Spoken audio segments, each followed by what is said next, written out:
میر تقی میر کی غزل کا شعر نمبر 4 ہے۔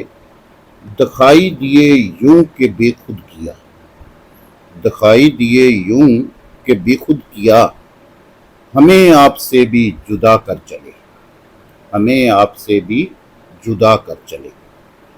بے خود کے معنی ہیں بے ہوش، اپنے آپ میں نہ ہونا، ہوش و حواس گم کر دینا، بیگانہ ہو جانا۔ آپ سے یعنی خود سے، اپنے آپ سے، اور جدا کے معنی ہیں الگ، علیحدہ۔ اس شعر کا مفہوم کچھ اس طرح سے لکھیں گے: محبوب کو دیکھ کر ایسے بے خود ہوئے کہ اپنا ہوش تک نہ رہا۔ زیر تشریح شعر میں میر کا فلسفہ حسن و جمال عروج پر دکھائی دیتا ہے، بلندی پر دکھائی دیتا ہے۔ ہر ایک عاشق کو اپنے محبوب کا حسن متاثر کرتا ہے اور اس کی تمام زندگی محبوب کی حسین اداؤں اور حسن و جمال پر نثار ہو جاتی ہے، قربان ہو جاتی ہے۔ اس لیے دنیا میں سب سے زیادہ خوبصورت نظر آنے والا شاعر کا محبوب ہے۔ خاص طور پہ اردو ادب کے شاعر کا محبوب جو ہے وہ دنیا جہاں سے زیادہ، جس کی ایک جھلک دیکھ کر وہ دنیا و ما فیہا سے حتیٰ کہ اپنے آپ سے بھی بے خود ہو جاتا ہے۔ دنیا و ما فیہا یعنی کہ اس کائنات کے اندر جو چیز بھی موجود ہے سب سے لاپرواہ ہو جاتا ہے۔ یہی کیفیت میر کے ساتھ دکھائی دے۔ عزیز طلباء، میر کہتا ہے کہ آج محبوب کو اچانک یوں دیکھا کہ بس دیکھتا ہی رہ گیا۔ محبوب کے دیدار کے لیے ایک عاشق کو غیر معین مدت کے لیے انتظار کرنا پڑتا ہے۔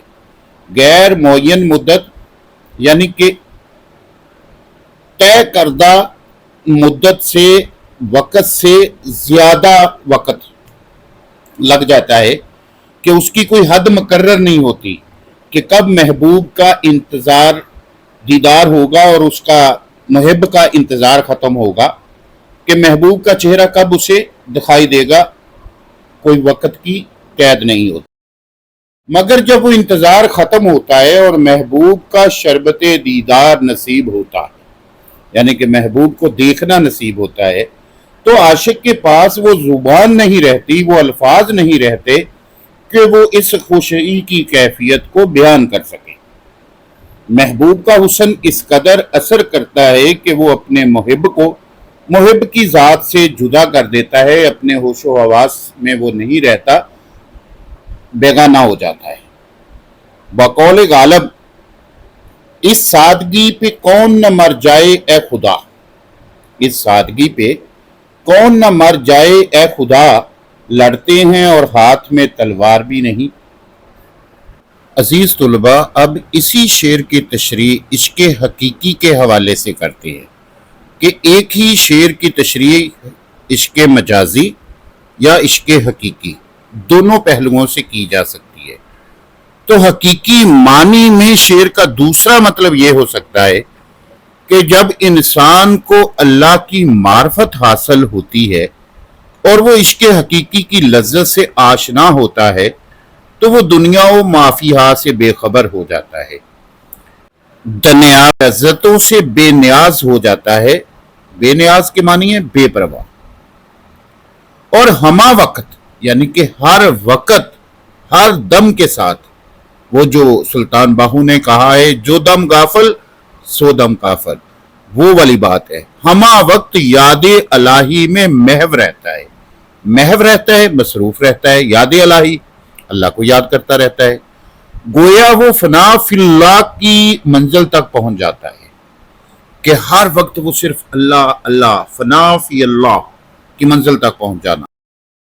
شاعر کہتا ہے کہ جب مجھے اللہ تعالیٰ کی معرفت حاصل ہوئی، جب میں نے اللہ کی ذات کو پہچانا، معرفت کے معنی پہچان کے ہیں، اور اس کے عشق کی لذت حاصل ہوئی، تو میں دنیا و ما فیہا سے بے نیاز ہو گیا۔ اللہ مرکز حسن ہے، ہر حسن کی تخلیق اسی سے ہے، اس لیے صرف اللہ ہی کا حسن کامل، اکمل اور مکمل وہ سب سے اجمل بھی ہے اور سب سے آسن بھی ہے۔ جب اس کا جلوہ سامنے ہو تو پھر نہ کوئی جمیل جمیل ہے اور نہ کوئی حسین حسین ہے۔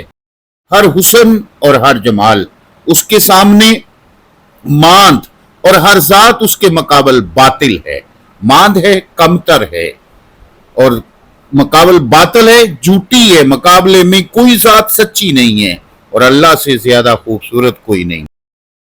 جب اللہ کا جمال و کمال اور اس کا نور دل میں سما جاتا ہے تو پھر انسان کو ہر طرف اللہ ہی کا جلوہ نظر آتا ہے، دل سے غیر کا نقش مٹ جاتا ہے، ختم ہو جاتا ہے۔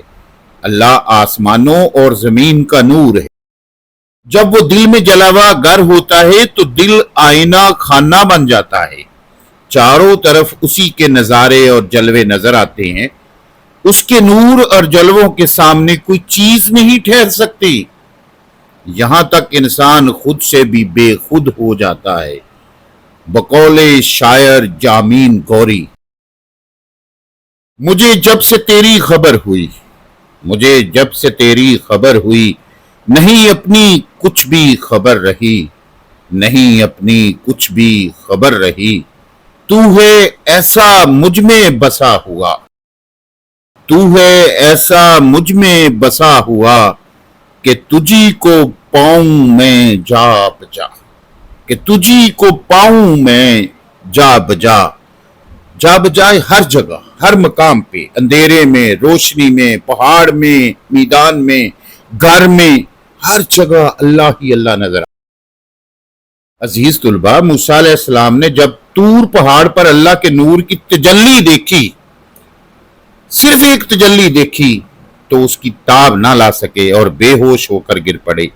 اسی طرح شاعر کہتا ہے کہ ہم اس محبوب حقیقی کے جلوے کی تاب نہ لا سکے اور بے خود ہو گئے، خود سے بھی جدا ہو گئے۔ عزیز طلباء، مجھے امید ہے کہ عشق حقیقی اور عشق مجازی کے حوالے سے اس شعر کی تشریح جو آپ کے سامنے پیش کی گئی ہے، آپ اس کو اچھے طریقے سے تیار کریں گے۔ شعر نمبر 5 کی تشریح نیکسٹ ویڈیو میں پیش کروں گا۔ آپ سے استدعا ہے کہ ویڈیو کو لائک اور شیئر ضرور کیا کریں اور اپنے دوستوں سے بھی چینل کو سبسکرائب کروائیں۔ اجازت چاہتا ہوں، اللہ حامیون ناصر۔